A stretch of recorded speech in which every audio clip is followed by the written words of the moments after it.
A paz do Senhor para todos, amém? Caros irmãos e irmãs, alunos e professores, sejam bem-vindos aqui no canal.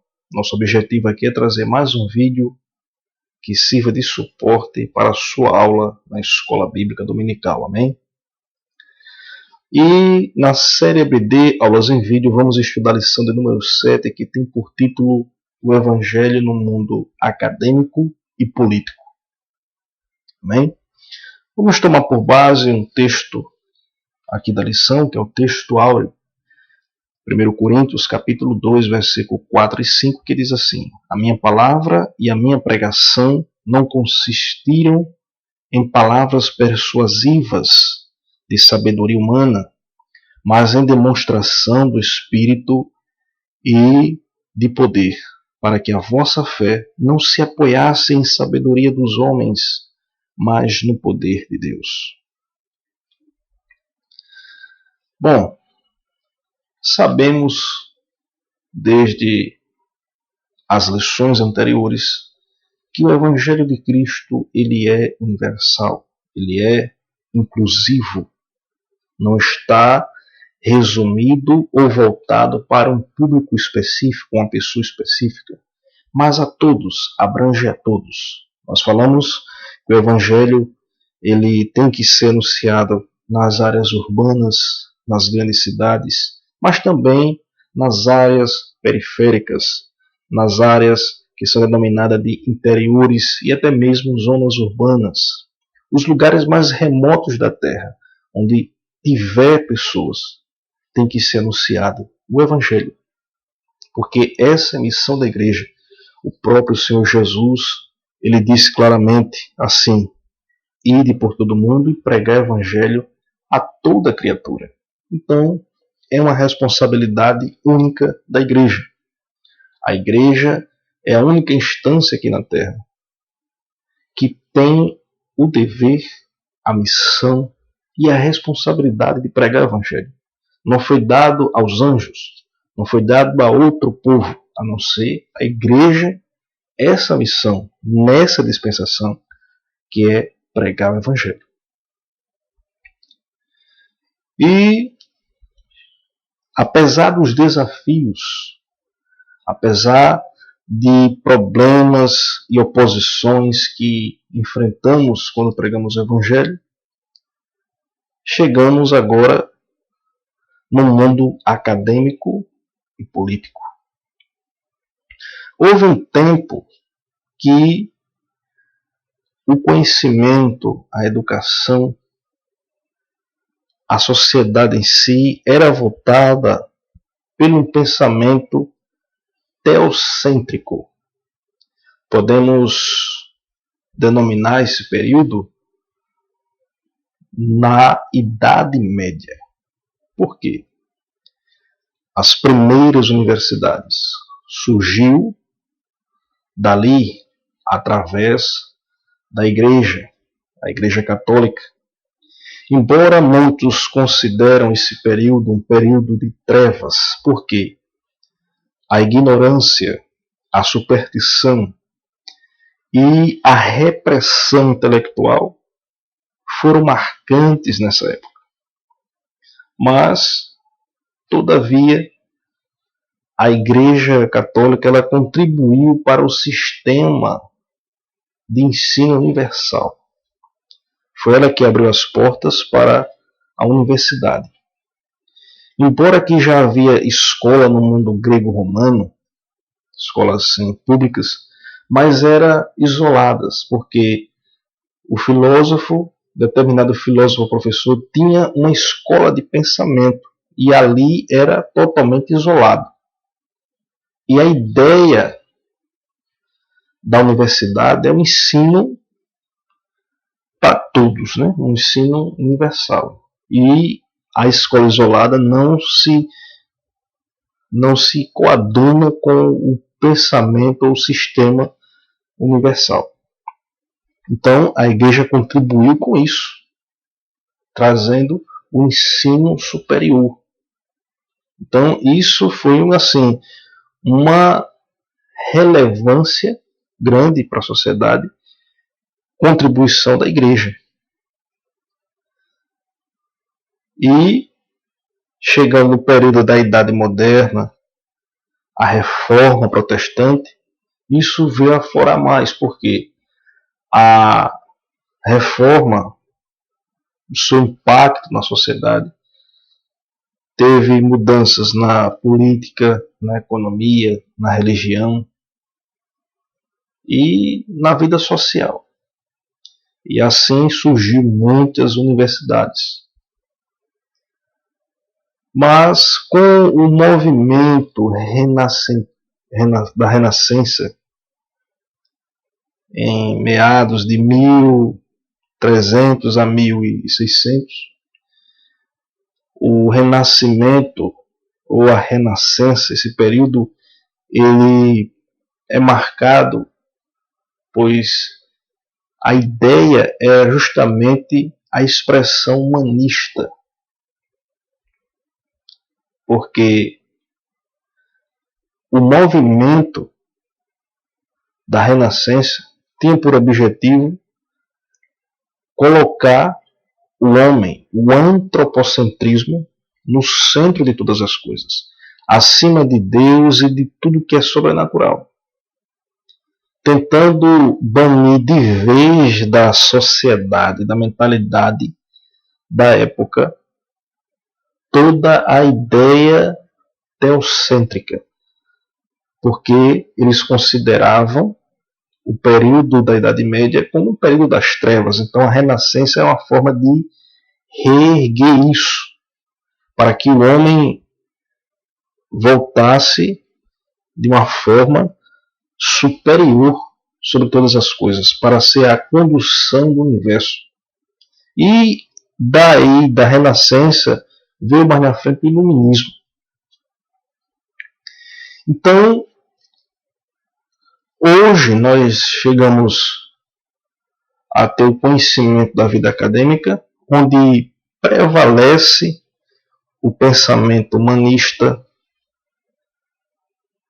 filosofias, teorias ateísticas, por pensadores ateus, céticos,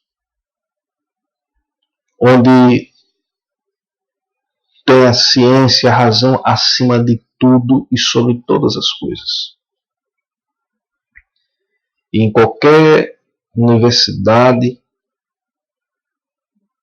o professor ali sempre tenta tirar do pensamento do aluno qualquer ideia, qualquer crença sobre Deus ou Cristo e a fé. Porque o que prevalece ali é o humanismo, o homem no centro. E sempre tem essa ideia, sempre esse pensamento inspirado por pensadores e filósofos. Nós temos Voltaire, Nietzsche e Maquiavel e Marx. É isso que se lê, é isso que se ensina, é isso que se prevalece nas universidades. O que devemos saber nesta lição? O mundo acadêmico e político deve ser alvo da evangelização, tanto a vida acadêmica quanto a carreira política. A igreja deve investir no sentido de que levante cristãos que tenham condições de ingressar na vida acadêmica sem ser influenciado por aquele pensamento humanista e ingressar na carreira política e não se corromper. Porque há quem pensa que para o cristão não é conveniente fazer parte de uma vida acadêmica. Não compete a um cristão seguir uma carreira política. Mas esse pensamento é um equívoco. Porque enquanto estivermos aqui na sociedade, precisamos estudar, trabalhar para se profissionalizar melhor na sociedade. Precisamos também ver a questão da cidadania, porque a política é justamente o bem comum de todos. E se nós tivermos esse pensamento que a política é um antro de corrupção, sempre vai ser isso na mente dessas pessoas. Ah, porque tem um petrolão. Ah, porque tem um mensalão. E há quem diga que política aqui no Brasil não tem mais jeito. Pode ter fora, mas não aqui. Mas é por conta desse pensamento, dessa formação, que isso prevalece. Então, o cristão ele deve galgar essas áreas, ingressar na vida acadêmica, ele deve seguir uma carreira política, ele deve galgar qualquer área em nível social, na sociedade, para ele representar ali a bandeira do Evangelho, a mensagem de Cristo, mostrar o que é um cristão lidando nessas áreas. Então, isso é importante. Como desenvolver um trabalho de evangelização no meio acadêmico e político? Visto que essas áreas são bem fortificadas, podemos assim dizer. Porque na maioria das pessoas são gnósticos, filósofos, acadêmicos e ateístas. E muitas das vezes esse grupo fica meio que excluído. E nós não podemos ignorar a mensagem do Evangelho. Os apóstolos, entre os apóstolos de Cristo, tinha homens que eram comuns, não tinha letra como Pedro. Mas Jesus também levantou ali Paulo, que era fariseu, que aprendeu com um dos maiores mestres da época, que era Gamaliel. Era cidadão romano, conhecia o hebraico, conhecia o grego, conhecia o latim. Então Paulo ele era um homem realmente preparado e por conta disso ele teve acesso para falar do Evangelho para autoridades, pessoas importantes, até apelar para César, porque Paulo realmente ele era um homem que estava nesse mundo acadêmico. A nata, toda aquela sociedade que tinha conhecimento, que tinha um grande padrão cultural, Paulo se sobressaía nessa área. Porque ele conhecia o Evangelho e teve a oportunidade de falar para essas pessoas. Então nós não podemos ignorar a vida acadêmica, nem tampouco a carreira política.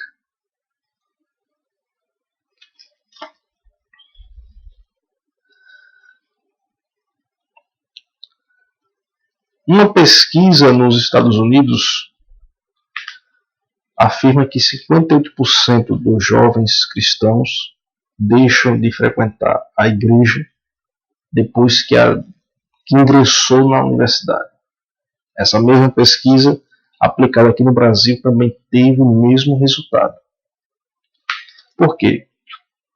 Os professores, o pensamento que prevalece ali é ofensivo. É um verdadeiro bombardeamento intelectual contra aqueles que têm a fé, a crença em Deus ou em Jesus Cristo. Eu mesmo, quando estava estudando, não só na faculdade, mas na escola, no ensino médio. Os professores de filosofia gostavam de perseguir aqueles que eram cristãos, que eram evangélicos.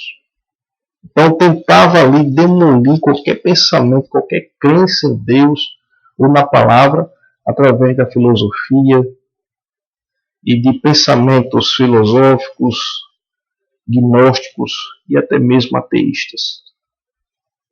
E muitos daqueles jovens, às vezes, se deixavam levar por aquela influência, porque acabava se influenciando pela razão, pelo pensamento racional. E, de certa forma, nem todo mundo passa e fica firme em meio a essa situação, quando tem esse ataque intelectual. Bem assim nas universidades. Mas o que me deixou firme e de pé no caminho do Senhor foi justamente o fato de eu ter a minha base na palavra de Deus, firme na fé pelas Escrituras. A minha experiência de fé, a minha experiência no Evangelho, na salvação em Cristo, foi o que me deu força, vigor para superar no ensino médio e na faculdade, e isso não abalar a minha fé. Mas muitos, infelizmente, acabam perdendo a sua fé. Quantos e quantas foi fazer faculdade e não está mais indo para a igreja? Porque o problema está na base. Esses e essas que se influenciam e se apostatam da fé, simplesmente não são pessoas que se fortaleceram na fé. E quando adentram numa universidade ou numa área política, podemos assim dizer, com tantas influências, com tantos pensamentos, com tantos embates e bombardeios intelectuais, acaba enfraquecendo e abandonando a fé. Quando na realidade a nossa responsabilidade é levar o Evangelho como Paulo fez. Paulo ele falou para reis, governador, oficiais, príncipes, uma infinidade de autoridades, filósofos, sacerdotes. Paulo debatia, Paulo não perdia tempo para falar de Jesus Cristo, porque ele estava ali naquele mundo, aquele mundo acadêmico e político. Paulo ele soube entrar e sair, e assim é o cristão, tem que saber entrar e sair, para não ser influenciado. Então, é um grande desafio para o cristão adentrar no mundo acadêmico e político, porque são muitas as influências e precisamos estar preparados, firmes na palavra de Deus, no Evangelho, na fé em Cristo, para não deixar se influenciar. Como o cristão deve lidar com essa situação na vida acadêmica? Porque a nossa lição é bem prática e não vemos assim subsídio suficiente na lição para explorar mais. Então o professor tem que esmiuçar mesmo para trazer esse assunto com mais eficácia. Mas como o cristão deve lidar com essa situação? Como está escrito em Daniel, profeta Daniel, capítulo 1, versículo 8, diz assim: E Daniel assentou no seu coração não se contaminar com a porção do manjar do rei, nem com o vinho que ele bebia. Portanto, pediu ao chefe dos eunucos que lhe concedesse não se contaminar. Trazendo aqui um pano de fundo, para entendermos aqui o contexto, Daniel ele era um dos jovens judeus que foram levados cativos para a Babilônia. Como era da família nobre e real, esses jovens foram selecionados e levados para estudar, aprender um idioma e viver ali naquela corte, na corte de Babilônia.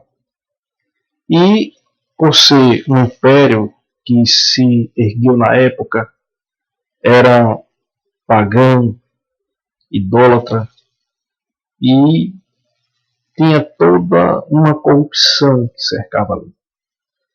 Mas esses jovens como Daniel, Misael, Ananias e Azarias, eles entraram em um propósito. Eles não deixaram de se comunicar com o seu Deus em oração. Eles não se deixou se influenciar pelas influências que havia ali. Tudo ali era permitido. Tudo ali estava à disposição. Mas aquele jovem não se deixou levar por aquelas influências. Daniel decidiu e assentou no seu coração a não se contaminar. Então é assim que o cristão ingressa nessa vida acadêmica ou política. Não se contaminar, não se influenciar. Porque ele tem a sua experiência com Deus, a sua experiência na fé no seu Senhor. E eles se sobressaíram ali. Aprenderam a língua, o idioma, a ciência que estava ali proposta. Eles galgaram de cargos políticos importantes ali naquela grande capital. E foram bem-sucedidos em seus objetivos, eram inteligentes, ficaram mais inteligentes, mas, sobretudo, não perdeu a sua fé em Deus. Então, é isso que nós precisamos fazer quando ingressar numa vida acadêmica, quando adentrar numa carreira política. Proceder como esses jovens, para não se contaminar. E falar do Evangelho de Cristo, assim como Paulo fez, diante dos reis, diante dos sábios, diante de todo aquele corpo seleto da sociedade. Paulo, ele teve sabedoria de Deus e anunciou o Evangelho para muitos que viviam nessa área. Então nós, como igreja, não podemos ignorar, não podemos deixar de lado esses que vivem no mundo político e acadêmico. Somos a Igreja de Cristo, então temos essa missão de falar do Evangelho de Cristo. Então, que possamos estar firmes na palavra de Deus, firmes na fé. Como diz o escritor aos Hebreus, capítulo 12, versículo 2, olhando para Jesus, autor e consumador da nossa fé. Com essa visão, entremos e saímos na vida acadêmica, entremos e saímos na carreira política e não perdemos a fé, não tropeçamos. Então essa é a minha recomendação com base nas Escrituras, porque em se tratando do Evangelho, da evangelização, precisamos estar firmes, que a nossa vida seja exemplar, que o brilho de Cristo prevaleça, e assim todos aqueles que estejam lá possam ver Cristo na nossa vida. Então, que Deus abençoe a todos, que tenham uma boa aula e até a próxima aula, se Deus quiser. Amém? Que Deus abençoe a todos.